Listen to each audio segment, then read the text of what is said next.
হ্যাঁ ভাই, কিসের বাজার বলা হয় এটা? সুজা মসজিদ। সুজা মসজিদ না, অনেক পুরাতন জায়গা। আপনি যে মাছ বিক্রি, কি মাছ এটা? এটা মলা মাছ, ময়া মাছ, ময়া মাছ। দেশি ময়া মাছ। এটা কত করে কেজি? এটা কেজি একবারে 300। একবারে 300, দুইবারে নাই? না, আচ্ছা, তা আপনি কি সোহাগী বললেন? জামাই সোহাগী মাছ। জামাই সোহাগী। Yes, yes. জামাই তো, আমিও তো জামাই। আমি তো 300 টাকা কেজি শ্বশুরের ক্ষতি করে ছোট ছোট মাছ আমি খাবো না, ওই জন্য খুশি আছে জামাই। তাই নাকি? তা আমার মতো জামাই থাকলে কি বিক্রি হবে না মাছ? 100%। আমি যে মাছ 300 টাকা কেজি যে জামাই সোহাগী মাছ, মোয়া মাছ খাবো না? না খেলে আপনার দেখতে পাবো। হ্যাঁ, এই মাগুর আছে। ও তাহলে মাগুর নিবো। আচ্ছা, দেশি না বিদেশি? দেশি। দেশি। Yes. এটা কত? এটা 300। হ্যাঁ, 400। 400। এটা দেশি মাছ। দেশি মাছ 400 টাকা কেজি। দেখেন, ওরে বাবা, এটা দেশি মাছ 400 টাকা কেজি।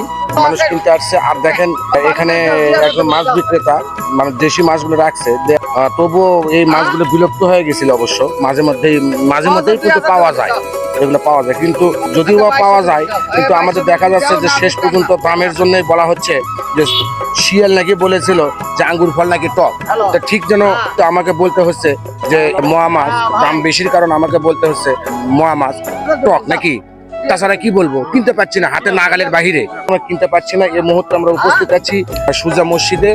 চার মাথা মশিউর রহমান পেজ থেকে ধন্যবাদ জানাই।